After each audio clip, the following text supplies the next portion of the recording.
Eliza Carter had always known that, despite her success and social standing, there were places in America where her skin color would always precede her credentials. As the wife of David Carter, the lieutenant governor of the state, and a tenured professor of sociology at a prestigious university, she had spent years researching and teaching about systemic racism. But no amount of academic knowledge could ever fully prepare someone for the raw, visceral impact of being at the receiving end of discrimination. It was a quiet evening, and Eliza had stopped by Bright Mart, a small grocery store near her home, to pick up a few things before heading back to her family. She wasn't dressed in anything remarkable, just a pair of jeans, a casual blouse, and a light cardigan. Her hair was neatly pulled back, and her glasses perched on the bridge of her nose as she scanned the shelves for the almond milk her son preferred. As she stood in front of the dairy section, meticulously checking the labels, she felt a gaze boring into her back. It was an oppressive, heavy stare, one she had felt many times before. When she turned her head slightly, her eyes met those of a white police officer standing at the end of the aisle. He wasn't pretending to be subtle. Officer Travis Miller. He was a tall, burly man with close-cropped blonde hair and a square jaw set in a permanent scowl.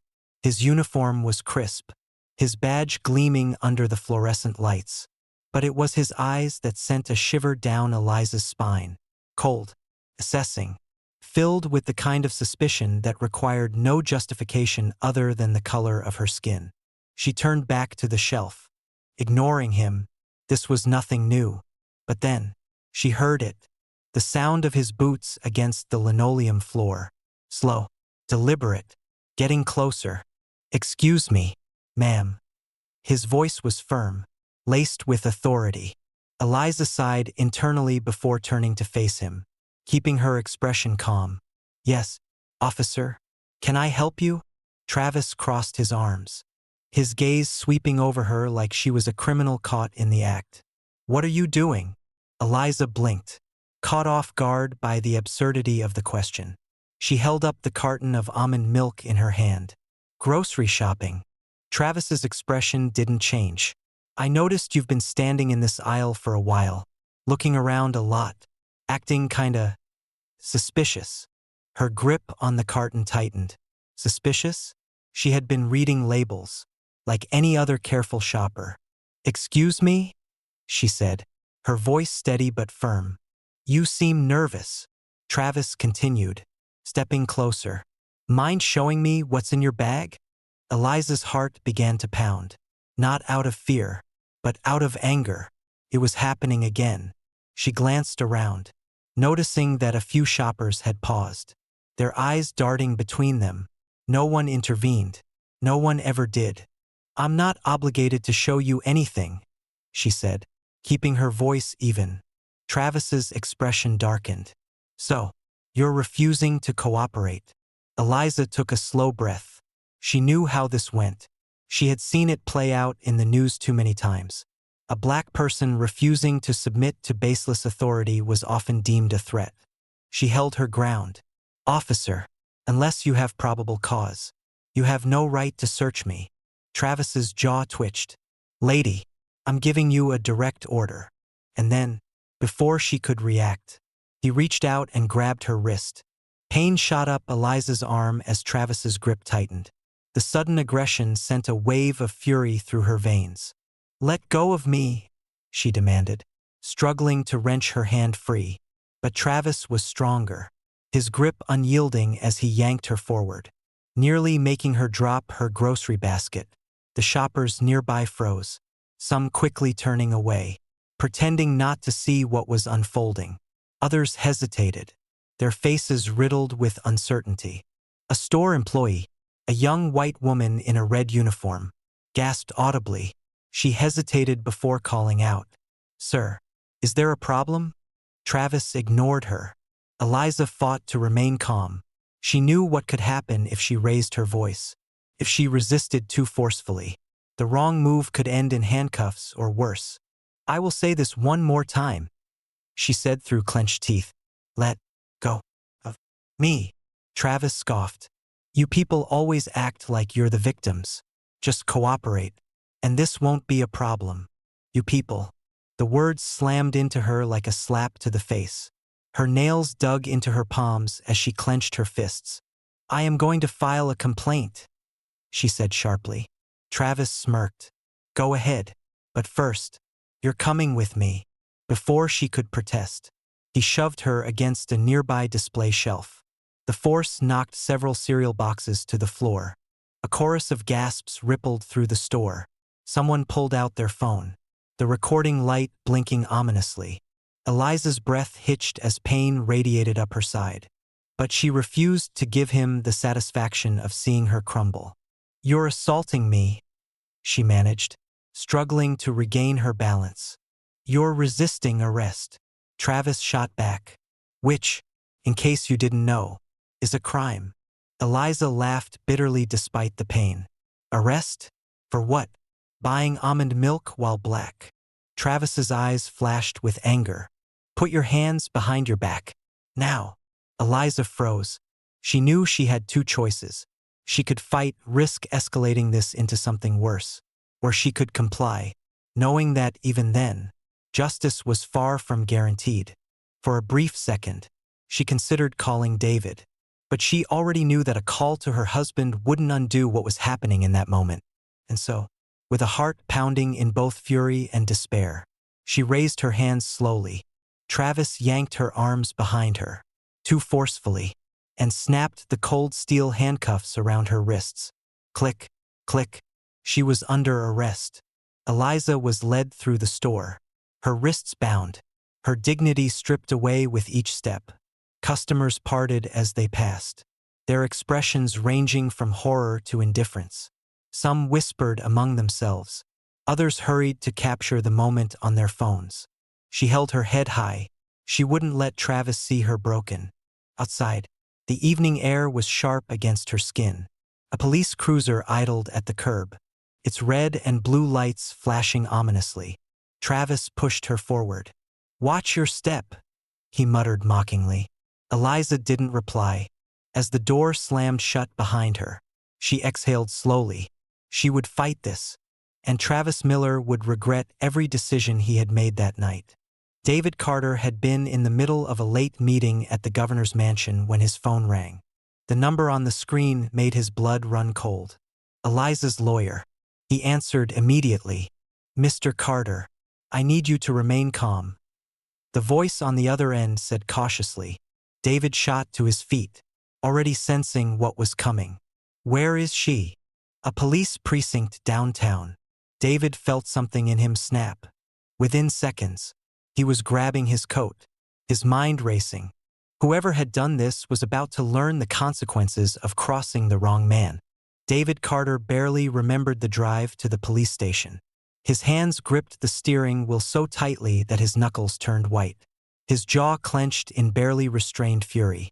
His phone had been ringing nonstop. Advisors, reporters, civil rights activists, but he ignored them all.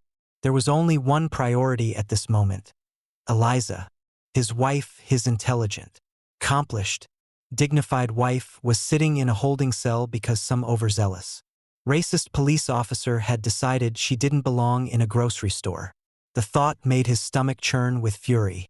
As he pulled up to the precinct, his driver barely had time to park before David threw the car door open and strode toward the entrance. The moment he stepped inside, the room fell silent. Officers turned to look at him, some stiffening at his presence. He was no ordinary black man walking into a police station. He was the lieutenant governor of the state, a man with power, connections, and the ability to ruin careers.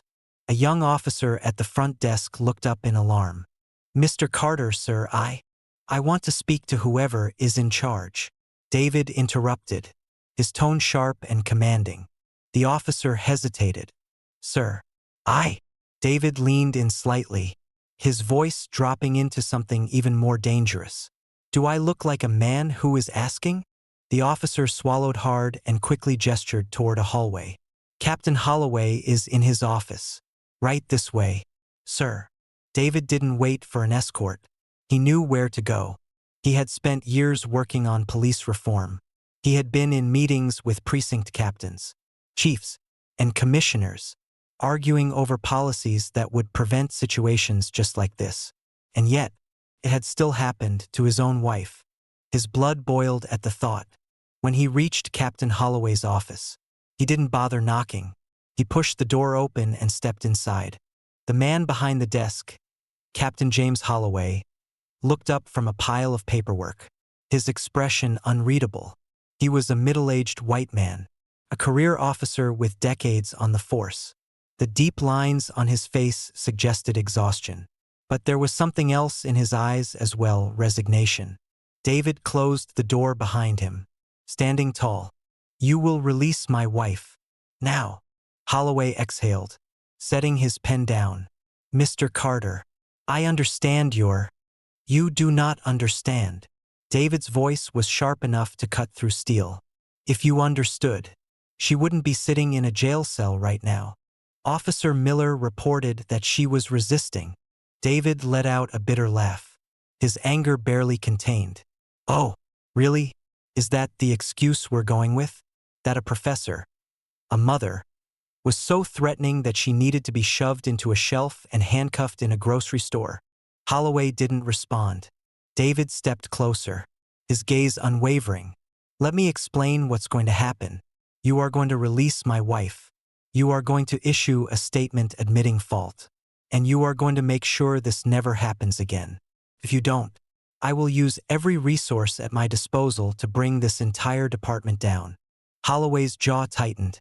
He knew he was cornered. "Fine," he muttered. "I'll authorize her release." David nodded once. "Smart decision." Holloway picked up his phone, giving the order. Within minutes, Eliza would be free. But David knew this wasn't over. Not even close. Eliza Carter stepped out of the holding cell with her head held high. But inside, she was exhausted. Her wrists ached from the too tight handcuffs, and a dull pain throbbed in her side where she had been shoved. But more than anything, she was furious. As soon as she saw David waiting for her, a wave of relief washed over her. He moved toward her instantly, wrapping her in a tight embrace. She could feel the tension in his body, the barely restrained anger vibrating through him. "I've got you," he murmured against her hair. "I promise you, I've got you." She exhaled slowly, letting herself relax against him for a brief moment. But even as she did, she knew this wasn't over. Outside the station, the world was already changing. By the time they reached the car, David's phone was exploding with calls and notifications. He glanced at the screen, his expression darkening. "It's everywhere," he muttered. Eliza frowned. "What is?" David turned the phone toward her. The screen was filled with tweets, videos, and news headlines. The footage from the grocery store had surfaced. The entire world had seen what happened. She reached for the phone, scrolling through the endless flood of reactions. Small Blue Diamond just saw a black woman get arrested for no reason. This is America in 2025. Small Blue Diamond, she's a professor, a mother, the wife of the lieutenant governor. And they still did this to her? Small Blue Diamond, enough is enough. Hashtag justice for Eliza. Her heart pounded as she realized the weight of what was happening. This wasn't just about her anymore. This was about every black woman who had ever been targeted, humiliated, or brutalized by the police. David's voice was tight. "This is going to be a war." Eliza straightened, her fury solidifying into something sharper. "Then let's fight." Travis Miller walked into the precinct the next morning with a sinking feeling in his gut. The moment he stepped inside, he could feel the weight of the stairs. Officers stopped talking when he walked past. Some looked at him with barely concealed disgust. Others avoided eye contact entirely. His stomach churned. By the time he reached his desk, Captain Holloway's voice boomed across the room. "Miller, in my office. Now." He swallowed hard. Inside the office, Holloway was already pacing. He didn't even look up as Travis closed the door. "You're suspended," Holloway said flatly. Travis's heart dropped. "What? Without pay?" Travis felt panic creeping up his throat. But save it. Holloway finally turned, his expression like stone. Do you have any idea what you've done? The governor's office is breathing down my neck. Civil rights lawyers are all over this. The media won't let it go. You've turned this department into a national disgrace. Travis clenched his fists. I was just doing my job. No, you were making a choice. And now you're going to pay for it. Travis opened his mouth to argue, but nothing came out. For the first time, he truly understood he had fucked up. The press conference was held that evening. A sea of reporters and flashing cameras surrounded the podium where David Carter stood, his expression grim. Eliza stood beside him, her chin raised. She would not be silent. David's voice was steady but powerful as he addressed the crowd. Tonight, we are taking action. We are filing a civil rights lawsuit against Officer Travis Miller and the police department. We will fight for justice, not just for my wife, but for every black person who has been targeted by systemic racism in law enforcement. The crowd erupted. Travis Miller had thought this would all blow over. He was wrong. His nightmare was just beginning. The morning after the press conference, news stations ran the story on repeat. The footage from the grocery store had played on every major channel, dissected by legal analysts, civil rights leaders, and outraged citizens. The governor's office was under pressure to act swiftly, and within hours, an official internal investigation into Officer Travis Miller's actions had been announced. Eliza sat at the kitchen table, sipping her coffee, her phone buzzing with messages and emails. She had barely slept. Every time she closed her eyes, she could still feel the cold steel of the handcuffs around her wrists, the humiliation of being dragged through the grocery store as if she were a common criminal. David sat across from her, scrolling through his phone. The police department just released a statement, he said. They're claiming it's standard procedure to investigate all use of force incidents, and that they take allegations of misconduct seriously. Eliza let out a bitter laugh. Right? Because they've always been so committed to justice. David exhaled, running a hand through his short-cropped hair. The difference is, this time, they can't sweep it under the rug. He turned the screen toward her, showing the latest headlines. Small Blue Diamond civil rights leaders demand action in Eliza Carter case. Small Blue Diamond officer suspended as investigation unfolds. Small Blue Diamond racial profiling or lawful detainment. Experts weigh in. They can investigate all they want, Eliza said, her voice steady. But I already know what happened that night, and I'm not backing down. David reached across the table, taking her hand in his. You're not alone in this. She squeezed his hand. Neither are you. Later that day, a knock at the door interrupted the quiet hum of their thoughts. When David opened it, two men in dark suits stood on the porch. Mr. Carter, Mrs. Carter. One of them said, flashing a badge. We're with the Department of Justice's Civil Rights Division. We'd like to ask you a few questions. Eliza felt her pulse quicken. This was bigger than just a lawsuit. The federal government was getting involved. And that meant Travis Miller was in deeper trouble than he realized. By the time the weekend arrived, protests had erupted across the city. Outside the police station, crowds gathered, holding signs that read, Small Blue Diamond Stop Racist Policing. Small Blue Diamond Justice for Eliza Carter. Small Blue Diamond We Demand Accountability. The streets were filled with the sounds of chanting voices, the rhythmic beat of drums, and the steady presence of media vans capturing every moment. Eliza watched from her television at home, overwhelmed by the sheer magnitude of support. She saw students, mothers with young children, elderly activists, people from all walks of life coming together. David was on the phone constantly, coordinating with legal teams and advocacy groups. They're calling for a full independent review of police practices in the city, he said as he ended another call. This is turning into a movement. Eliza nodded. It has to. If we don't use this moment, they'll try to bury it. She knew how these things worked. She had spent years studying cases like hers, cases where black victims had been arrested, beaten, or killed, and their stories had faded from the public eye before justice was ever served. But this time, she refused to let it fade. That evening, as she scrolled through social media, she saw a new video circulating, one of Travis Miller, being confronted outside his home by reporters. "Officer Miller, do you have any regrets?"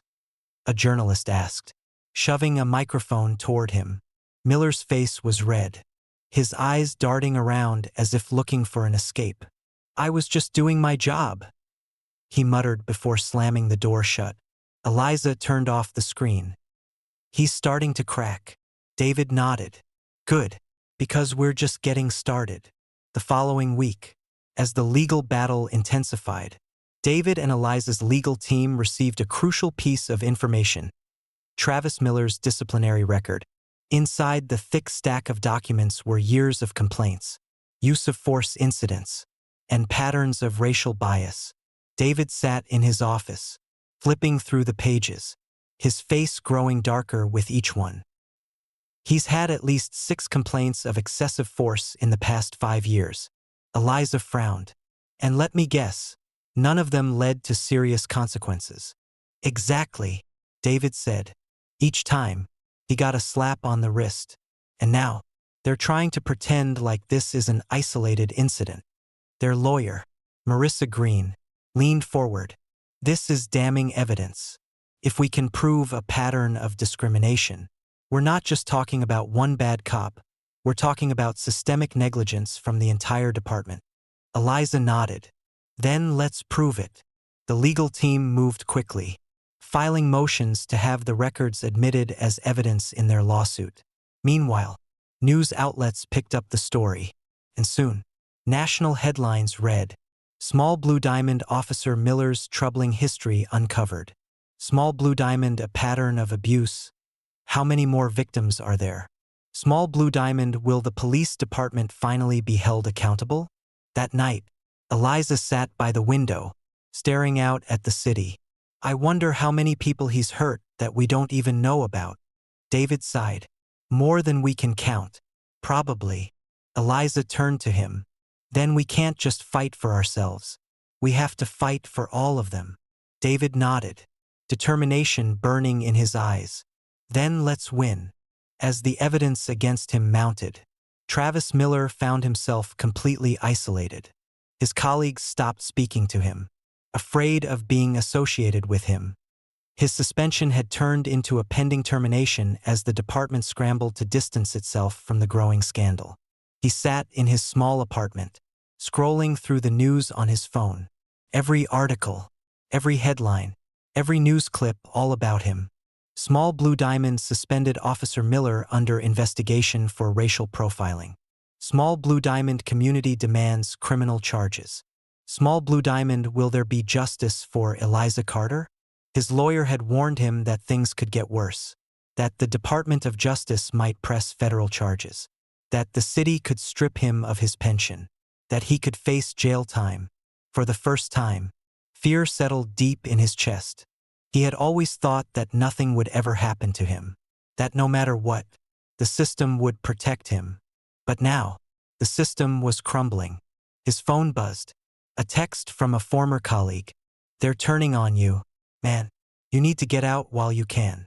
Travis clenched his jaw, throwing his phone onto the couch. He refused to believe this was happening. He was the victim here. At least, that's what he told himself. But deep down, in the part of himself he didn't want to acknowledge, he knew he had made the biggest mistake of his life. And now, there was no way to take it back. The courthouse was surrounded by a sea of people: protesters, reporters, police officers, and community leaders all stood outside, waiting for the decision that would determine whether Travis Miller would face criminal charges. Eliza sat in the front row of the courtroom, David's hand resting over hers. The energy in the room was electric, heavy with anticipation. The grand jury had spent weeks reviewing the evidence: Travis Miller's history of excessive force, the grocery store surveillance footage, witness testimonies, and the internal investigation findings. Marissa Green, their lawyer, leaned in. No matter what happens today, we're ready for the next step. Eliza nodded, her fingers tightening around David's. She had spent years studying how the system worked, how it protected men like Miller, how it dismissed cases against officers. But this time, the world was watching. The courtroom fell silent as the judge entered. The lead prosecutor stood, clearing his throat. After reviewing the evidence presented, the grand jury has determined that there is sufficient cause to move forward with criminal charges against Officer Travis Miller, including assault, false arrest, and civil rights violations. A collective gasp rippled through the room. Eliza felt her breath hitch, her heart pounding as the words sank in. He was being indicted. David exhaled sharply. "We did it," he whispered. Outside, the news spread like wildfire. The crowd erupted in cheers, their chants of justice for Eliza echoing down the street. The pressure had worked. The system, for once, hadn't protected the guilty. Travis Miller, who had walked into the courtroom that morning looking defiant, now sat frozen in shock. His lawyer whispered furiously in his ear, but he wasn't listening. For the first time, he realized that he might actually lose everything. The media frenzy surrounding the trial was unlike anything the city had ever seen. Every major network covered the case. Analysts debated whether Miller would be convicted, whether the legal system would finally hold a white officer accountable for violence against a black citizen. Eliza and David had spent weeks preparing. Their legal team worked tirelessly, ensuring every detail of the case was airtight. Every time she sat in a meeting, reviewing testimony, watching the footage again, it took everything in her to not let the rage consume her. On the first day of the trial, the courtroom was packed. Eliza sat with David beside her, feeling the weight of the moment. The prosecutor stood, addressing the jury. "Ladies and gentlemen, this case is not just about one woman in a grocery store. This case is about a pattern of abuse. It is about a system that allows officers like Travis Miller to act with impunity. But today, we say enough. Today, we demand accountability." Travis's lawyer countered with a weak argument about Miller following protocol, claiming Eliza had been uncooperative. Eliza clenched her fists. Uncooperative? She had simply refused to be harassed. The first witness was a store employee, the young woman who had recorded the video. She spoke with conviction. "I saw what happened. She wasn't doing anything wrong. She was just shopping. And then he grabbed her like she was a criminal." The prosecution continued to present damning evidence. Miller's history of excessive force. Testimonies from previous victims who had been too afraid to speak up before. With each passing day, it became clearer. Travis Miller wasn't just on trial for what he had done to Eliza. He was on trial for every victim he had ever wronged. As the trial continued, Travis Miller's arrogance began to crack. For the first time in his life, he wasn't the one in control. He wasn't the one giving orders, demanding obedience. He was the one being judged. Sitting at the defense table, he watched as witness after witness testified against him. Former colleagues admitted, some reluctantly, some bitterly, that they had heard complaints about him before, that he had a reputation for targeting black citizens. It was a nightmare unraveling before his eyes. At night, alone in his small apartment, he avoided looking at the news. The internet had turned against him. He had become a national disgrace. His former friends in the force weren't returning his calls. His family had distanced themselves. He had thought that no matter what, the system would protect him. He had been wrong. The breaking point came when the prosecution played the surveillance footage in court. The jury watched as he grabbed Eliza, the way she tried to reason with him, the way he shoved her against the shelves. They heard his voice, laced with disdain, as he muttered, "You people always act like victims." Travis Miller felt the weight of his own words. He had said them so casually that night. Now, they were the nails sealing his fate. He looked at the jury, at the disgust in their eyes. He looked at Eliza, sitting across the room, her expression calm but unwavering. For the first time, he felt something he had never felt before: regret, and maybe even fear. The day the verdict was announced, the city stood still. Businesses closed early. Schools dismissed students. Streets were filled with people watching the news on their phones, waiting for history to be made. Inside the courtroom, Eliza sat between David and her lawyer, her hands clenched in her lap. Travis Miller sat at the defense table, his face pale, his lawyer whispering rapidly in his ear. The jury filed in. The judge asked if they had reached a decision. The foreperson, a middle-aged black woman, stood. "Yes, Your Honor. We find the defendant, Travis Miller, guilty on all charges." A wave of emotion swept through the room. Gasps, cries of relief, cheers from outside the courthouse. Eliza closed her eyes, a tear slipping down her cheek. It was over. David exhaled, gripping her hand. "We won." Travis Miller sat frozen in his seat, his world collapsing around him. The judge called for order, then turned to Miller. "Mr. Miller, you have been found guilty of assault, false arrest, and civil rights violations. Sentencing will be scheduled at a later date." Eliza watched as Miller was led away in handcuffs. This time, he was the one being restrained.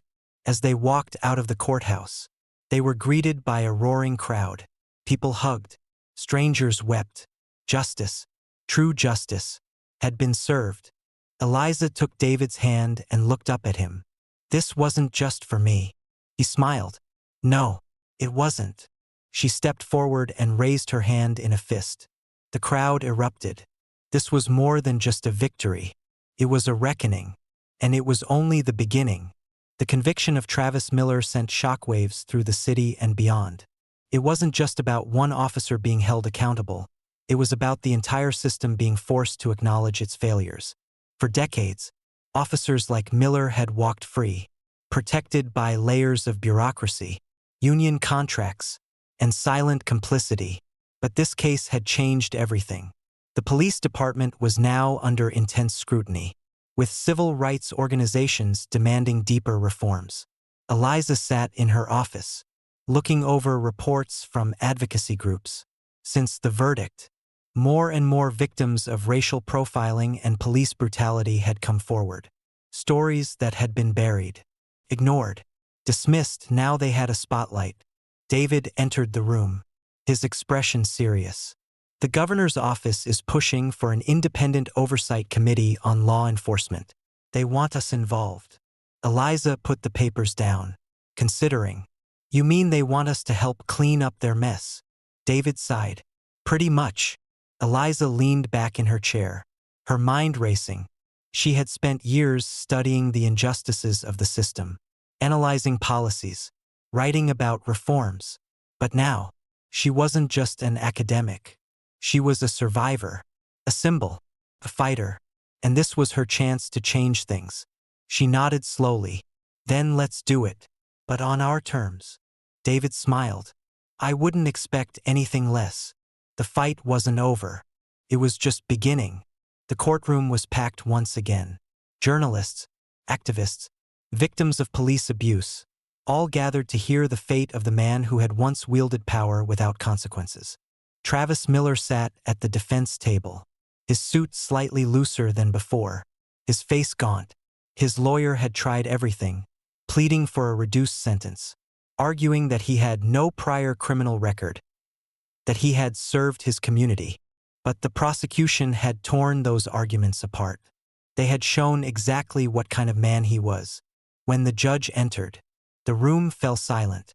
The sentencing hearing began, with victims speaking about the pain Miller had inflicted. A black father stood and described how Miller had harassed his teenage son, pulling him over for no reason, making him sit on the curb like a criminal. A young woman recounted how Miller had mocked her mother's accent, making a joke about not speaking American.